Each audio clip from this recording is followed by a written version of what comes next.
Well, the thing is, people are always surprised when they have a credit score drop for no reason.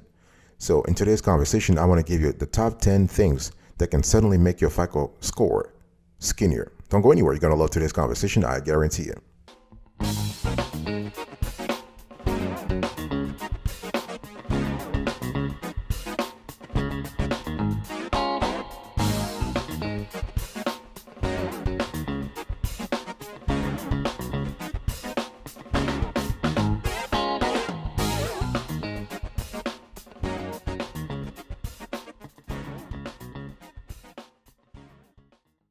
Welcome back, folks, to another edition of the Awesome Sweetie Kiwi Show. How are you today? I hope you are doing fantastic. I'm doing marvelous, if you were to ask me. If you are doing as great as I am, go grab a cup of coffee or tea or vodka and let's roll. Today, I want to talk to you about credit score dropped for no reason. Here are the top 10 reasons that can make your FICO score skinnier. And, we're speaking about a sudden drop, okay? There are lots of reasons why your credit score could have gone down, including a recent late or missed payments, okay, or other stuff. So here are the top 10 reasons. Number one, a late payment. So if you have late or missing payments, this could be detrimental to your FICO score. This is very important, and your payment history is the most important factor in your FICO score, accounting for 35%. Think about it, 35%. So even one late or missed payment can have a negative impact. So it's very essential to make sure that you make all your payments on time, folks. This is important, and you can automate the bill payments. Why you keep doing things manually if you can just automate things? You can have a banking alerts or have there are a lot of apps nowadays that will alert you as to whether or not you have a bill payment that is getting closer. Okay, so you want to pay attention to that. If you are more than 30 days past due on a payment, credit issuers will report the delinquency to at least one of the three major credit bureaus, likely resulting in a drop in your score. So payment that becomes 60 or 90 days past due will have an even greater effect on your score. So the whole thing here is that you want to avoid these delinquencies altogether. And if these delinquencies are not paid, the credit issuer may send your debt to a collection agency and the collection account will be recorded on your credit report. You don't want that. So number one, late payments. Number two, new credit. If you recently applied for a mortgage, loan, or a new credit card, this could cause dings on your credit report. Okay, so whenever you apply for a new line of credit, lenders will request a copy of your credit report to determine your credit worthiness. Okay, and they will decide whether to lend to you by viewing characteristics like your payment history, your credit usage, and the types of accounts you currently hold. So they will look at your credit utilization ratio. This is important. So each time you authorize someone other than yourself, such as a lender, this could be a bank, a credit union, or a credit card issuer, to check your credit history, a hard inquiry is recorded on your credit report, and this could affect basically your score. So things you need to keep in mind, okay? But as your credit profile matures, it is natural to accumulate hard inquiries, because if you are 20 years old versus you are 40 years old, you have a more established credit score. So temporary dings, temporary hard inquiries will not have a major effect on your credit score. So reason number one, late payment. Reason number two, new credit. Reason number three, a rising credit utilization ratio. So if your credit utilization ratio has increased, this could actually result in a ding in your credit score, okay? So maxing out your credit card could cause a quick drop in your credit score. So this depends on your card's credit limit. So if you're making a large purchase or you're simply running up your balance, those things can increase your credit utilization ratio. Because remember, your CUR is the second most important factor in calculating your FICO score. And this has a weight of 30%. 30%. This is a lot. So your credit utilization ratio is calculated by adding all your credit card balances at any given time and dividing that sum by your total revolving credit limit. For example, if you typically charge about $2,000 each month and your total credit limit across all your cards is $10,000, your utilization ratio will be 20%. So this is just fantastic. And always trying to keep your credit utilization ratio below 30%, and for the best scores below 10%. So let's say if your total credit limit is, say, $10,000, keeping your balances below $3,000 at all times will help you keep your score in good shape.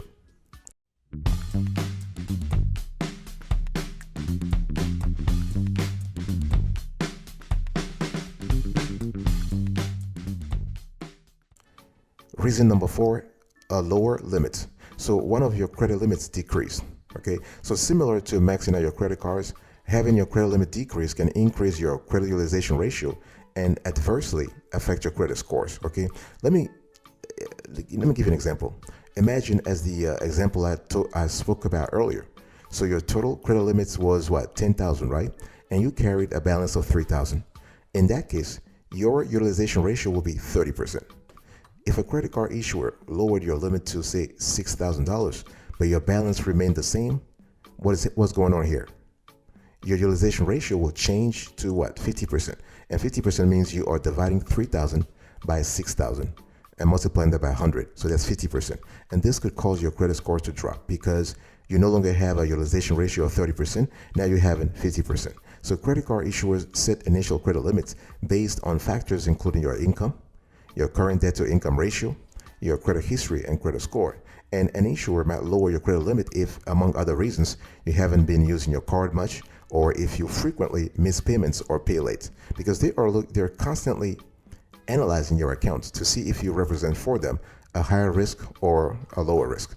And you can request a credit limit increase from your current issuers or open a new credit card account if you are concerned that your credit limit is too low. This is a possibility. Reason number five, if you have a closed account, okay?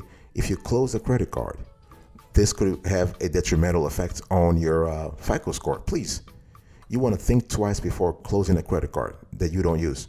Don't tell me, well, this card has been sitting there for 10 years or 15 years. I'm not using it. Well, if you're not using it, leave it there. Leave it there.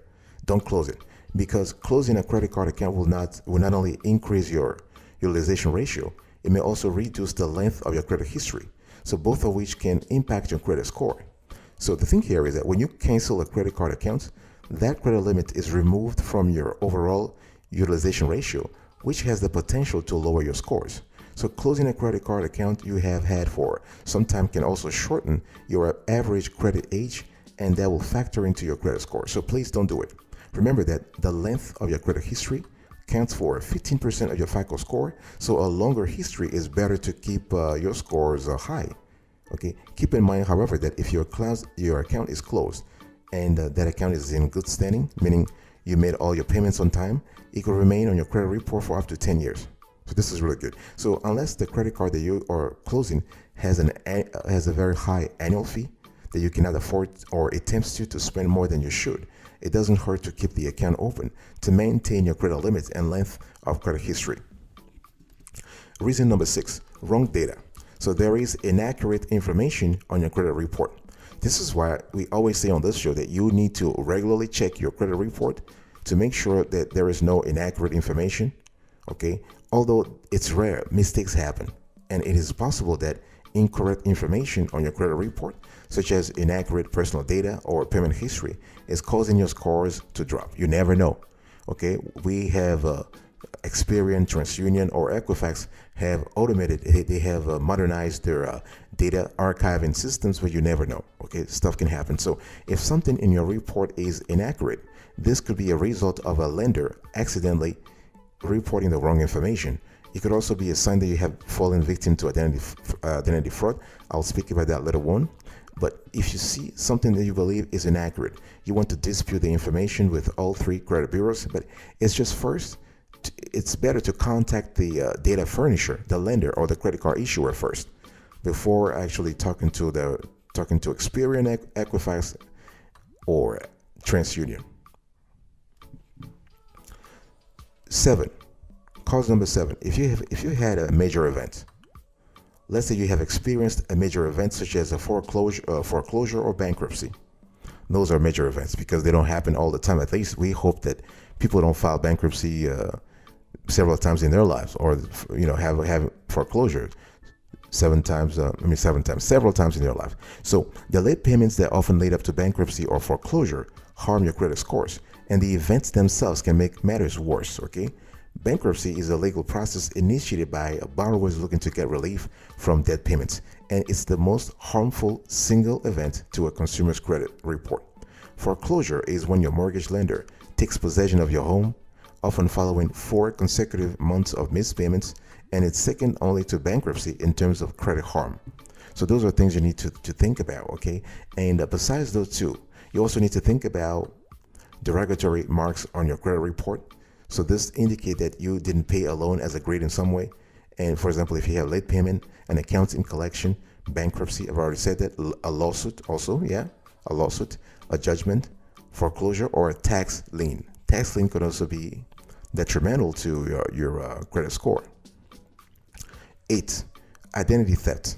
So if you are the victim of identity theft, this could have an adverse effect on your credit score. Okay, it's important. We live in a world where everything is online, and people, and you've heard in the news several times when banks were victims of identity theft. So your data could be somewhere. Somebody could be somewhere overseas and opening a bank account, a loan, a credit card in your name, using your name and social. Okay, so this is why you definitely want to check your credit score all the time.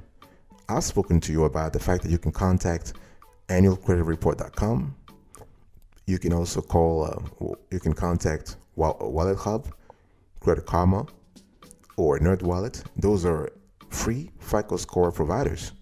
And it's great to have an idea of what's exactly in your credit report. Remember that if you have been a victim of identity theft, you can also report the matter to the FTC, okay, the Federal Trade Commission, or you can report the matter also to law enforcement, to your local law enforcement agencies, okay, depending on the severity, depending on the significance of the damage done to you.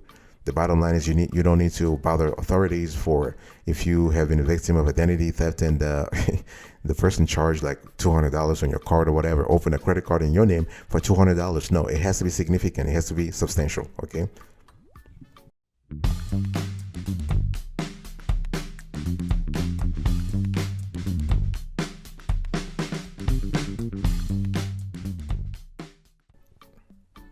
Reason number 9, we have loan payoff. Now, if you pay off a loan, normally the answer should be positive to your credit score, right? So paying something off can cause your credit score to drop, yes. While this may seem illogical, the answer is yes. One reason that paying off a loan can have a negative effect on your credit score is that it could change your credit mix. So in general, having a healthy mix of revolving credit like credit cards and installment loans like mortgages and auto loans is great for your credit scores. But this doesn't mean that you should avoid paying off your loans only for the sake of your credit scores, right? You can still build strong scores without having one of each type of credit, because the diversity, the credit mix that we are talking about accounts for 10%. So this is not really a big deal if you compare that 10% to the 35% that the payment history accounts for, or the 30% then your CUR accounts for, okay? You could also experience a sudden credit score drop if you have a one-time event. So something can fall off your credit report. So thankfully, missed payments and the derogatory marks will not stay on your credit report forever. So the greater the age of those marks on your credit score, the less impact they have. So you may see your score recover over time while your behavior is kept consistent. Now, in this scenario, things are not necessarily negative. However, if something fell off your credit report, let's say that was not planned. Let's say you have a loan that fell off your credit report, or you have a car loan, or you have something else that fell off your credit report that normally is supposed to have a positive effect but doesn't, then this is where you basically want to contact the data furnisher. This could be the credit card issuer or the lender to ask for information.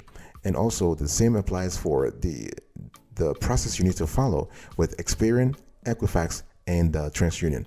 The bottom line is that when something falls off your credit report, in general, the effect can be positive or negative, depending on depending on that thing, the nature of that item. So if you notice something and you have a drop because of a specific item, always contact the data furnisher and the credit bureaus. And when I talk about contacting the credit bureaus, please, you want to contact all three of them, because your Experian credit report might be different from your TransUnion report or your Equifax report. So you want to have a clear idea of where you stand at all three credit bureaus. I'll be right back, but after this, don't go anywhere.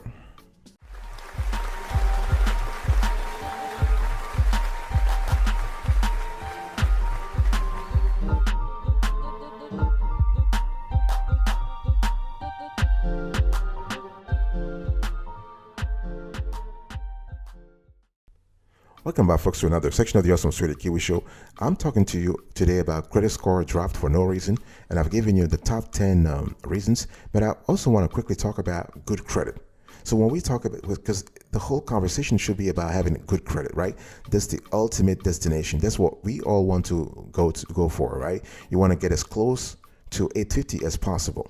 So what to consider when your credit score changes. So the next time your credit score changes, you want to ask yourself the following questions. And those questions are quintessential. They're not questions that you ask yourself on a Saturday afternoon while sipping beer or having coffee with your friends. No, those are questions that you need to have when you are thinking budget, when you're thinking personal finance, when you're thinking financial responsibility. So have you spent more or less money this month compared to previous months? So if so, your credit utilization ratio may have changed, and this could have an impact on your credit score. Did you miss a payment in the past few months? If so, you could have a delinquent payment that's hurting your score, and the goal is to find it quickly and fix it. Did a missed payment or a derogatory remark from several years ago fall off your credit report? If so, your credit score may be going up or down depending on the nature of the item. Have you applied for credit recently? Because an inquiry may have been placed on your report, which can adversely impact it. Have you recently paid off a loan or closed a credit card? If so, your credit history may have been impacted. So this is something you need to think about. So something you need to keep in mind is that after looking closer, you may find something that has changed, and that thing could influence your credit score that you were not initially aware of. This is why you want to constantly monitor changes in your score. Okay, so you want to check them monthly. Some people say you should check them quarterly. Sometimes you can check them annually, but our preference on this show is to check your credit report monthly or quarterly. Okay, that way you are up to date on all the changes that impact your score. Okay, so when we talk about boosting your credit score, what is a good or bad credit score? Really, let's have a quick conversation about that. Well, a good score, based on our research, is anything above 700. Okay, scores below 669 are considered to be fair or poor. So 700, that's where you are in the good category. You're just chilling. You are in good company, and the lenders will love you. Credit card issuers will love you at that level. 700, that's a good threshold.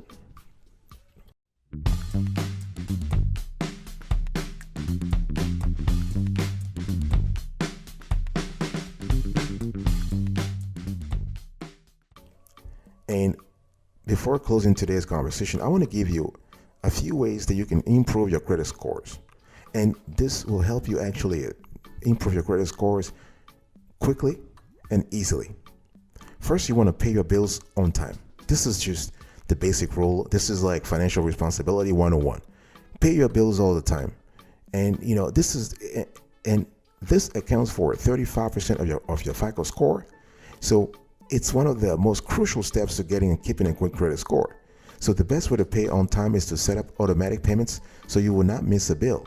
Be sure to have enough money that is in the connected bank account to avoid an overdraft. Number two, you want to minimize overall debt. So if possible, please do not lean on credit to buy items you're not able to pay for in cash or that you cannot pay off by the end of the month. So this keeps your payments manageable and your ongoing credit utilization ratio low. Okay, your goal should be to bring your credit card balance to $0 at month's end. That's the bottom line. Don't live beyond your means. I know you have heard this several times, 1 million times, but this is so important. It has an impact on your credit score. You also want to monitor your credit regularly. Okay, there are many ways to check your credit score for free. I've given you some advice. You can go to Credit Wallet. You go to Credit Karma, Wallet Hub. As a matter of fact, Experian also offers a free credit score monitoring service. You also have a Wallet Hub. You have annualcreditreport.com. You have other players. Okay. You want to avoid applying for unnecessary credit cards. Not only do some cards have pricey annual fees, but an abundance of cards might result in more spending than you can handle. So think about nipping the habits. Okay, you want to nip you want to curb the tendency to overspend at the roots. Do not get a lot of credit cards. And you also want to practice responsible spending habits, okay? Setting up a budget, even a general one, that categorizes your spending into a few overall buckets and doesn't require too much upkeep can help you spend within your means over the long run, because the credit game is not a sprint, it's a marathon. So you better have a long-term strategy to make sure that you align your spending to a good life of financial responsibility. All right, folks, this is it for today's conversation. I was talking to you about the top 10 reasons why your credit score may have dropped suddenly. Number 1, late payment. Number 2, new credit. Number 3, rising credit utilization ratio. Number 4, lower limits. Number 5, closed account. Number 6, wrong data. Number 7, major events. Number 8, identity thefts. Number 9, loan payoff. And number 10, one-time events. Thank you so much for your attention. I'll see you another time. But until then, remember, stay marvelous.